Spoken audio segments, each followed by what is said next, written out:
Number 1, nose off.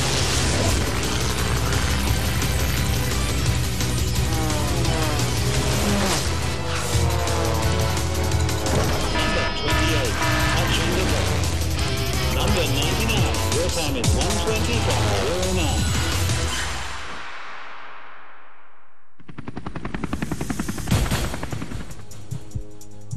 The pilots, the planes, the locations,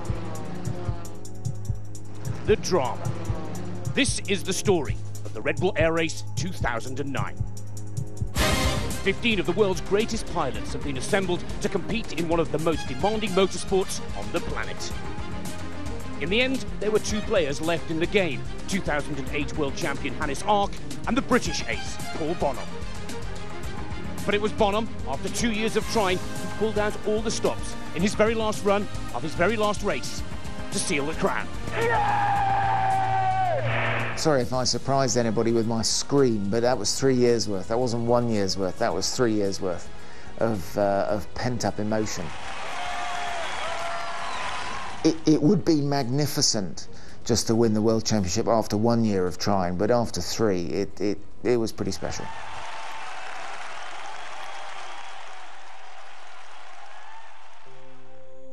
The 2009 season began over the turquoise waters of the Arabian Gulf. Abu Dhabi would see old rivalries renewed and new ones emerge. 4 rookie pilots had joined the elite. All would have a story to tell, but before the pilots had even climbed into their planes, the drama was already beginning. 2009 will be remembered for many reasons, but modifications were many a pilot's secret weapon. The first thing I'd say about Abu Dhabi was the modification status. You know, we all arrived in that hangar at Albertine, and it was the first thing I did. I didn't go anywhere near my aeroplane. I just went for a little sniff around to see what everybody else had done. That was the first thing. And it was pretty obvious from the off that Hannes had a strong motor. In the new season, and you are like always afraid that, I don't know where I am with my whole setup. What did the other teams do? Did they work much more? Did they have a better idea? And you try to figure out who is where. Disappointingly, I was on the back foot. That engine I had was brand new. It was supposed to be the bee's knee. Bonham was not the only pilot having problems. Nikolai Ivanov had moved to the Edge 540, and the transition was proving difficult. We didn't have time to do some modification because before to do that we have to learn the plane and to know how it works. And first flight I said, maybe it's I don't know if I made a mistake again or not.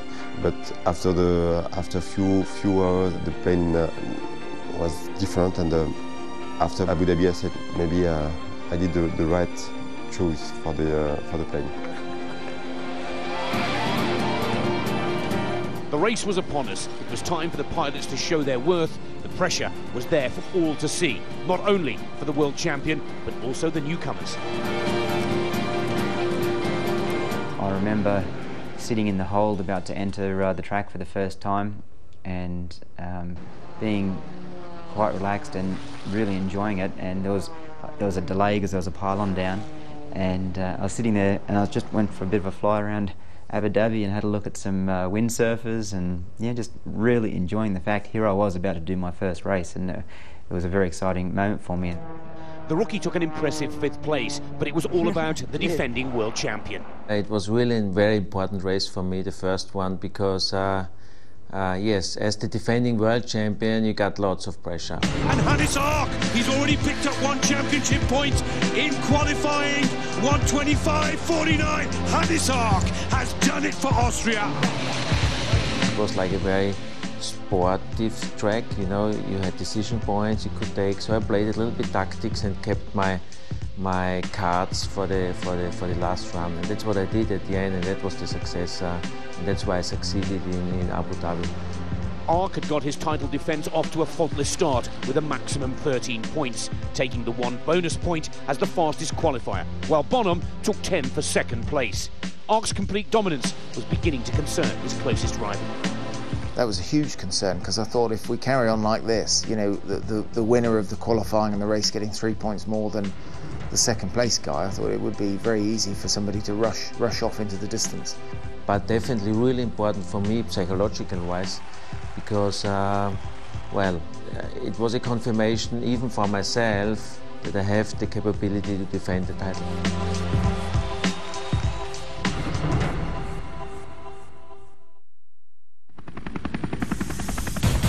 The duel had begun in the race for the championship. Ark had made the first move. It was now down to the British ace to strike back as the air race moved continents for round 2, to America's finest city, San Diego. The Californian crowd expected a lot from the 3 homecoming pilots. The question was, following a disappointing start for the trio, could they deliver? So we knew we had a sick motor before we went to Abu Dhabi, and we kind of knew what the symptoms were. We didn't know what the actual problem was, and so I wasn't that much pressure to win. I was just trying to stay alive and get a decent airplane through the racetrack if I could. I was trying to make up for the shortcomings in performance by my own, by just going out and flying as hard and fast as I possibly could. And so I went out there and just tried to fly as crazy as possible in order to make those fractions of a second up and make up for the shortcomings in the performance of the airplane. And that's what happened. He's way too high! Disqualification exceeding the maximum G! It was disappointment again for Chambliss and his fellow Americans as the trio failed to progress beyond the Super 8s. Generally speaking, also San Diego was important for me to just repeat the whole thing, because to be honest, at that stage I wanted to be ahead just after 2-3 races and then just drive my victory home. We did the qualifying point and I came into the final. I entered the final with really fast time, and just in gate 3 I was already half a second ahead. Our engine setup was really good, better than all the other ones, so I could expect really a fast, good run. With Ark on course for another maximum points haul, a 2-second penalty at gate 5 severely threatened his podium chances. But this mistake wasn't just down to human error. Oh, and he's under investigation on gate 5. He's under, there it is! 2 seconds penalty. Hannes Ark surely now will not win the second round. And the championship is thrown wide open. It was quite a tough situation for me, because it was really a loud pang, it was an impact on the aircraft. Oh, it's a bird strike hitting the tail of the Edge 540, and that explains the uncharacteristic error. And first moment I thought like something broke. I even thought that I hit the landing gear, the barge or something like that, but then you go through the whole thing and think like, well, it was not the landing gear. The engine is still running. Despite having a huge hole in the tail of his plane, Hannes miraculously managed to take 3rd position, an unbelievable achievement. And I just continued flying because the airplane was still flying. So I continued smooth and finished 3rd place. So it was unluck, but at the same time it was really big luck and a quite big success to get number 3 with that bird strike. Nicolas Ivanov was the benefactor of Ark's misfortune, the dynamic Frenchman snatching top position. I did well. I was a little bit lucky with in San Diego, but I said yes, maybe it's if all the track will be like this, I have some chance to be on the podium. But after that, it was another story. But I didn't want to thinking about the World Championship in this time. I said, I was the winner. I'm the winner. I'm happy, and that's all. But not for the championship. And for Paul Bonham, another runner-up spot. I was still pleased to come second. Nicolas won that race, so kind of to me it was like he and Hannes had leapfrogged each other. I'd stayed put, and I thought, well, this will do. If we carry on like this, then it'll be just fine. But still, that power advantage was nagging away at me.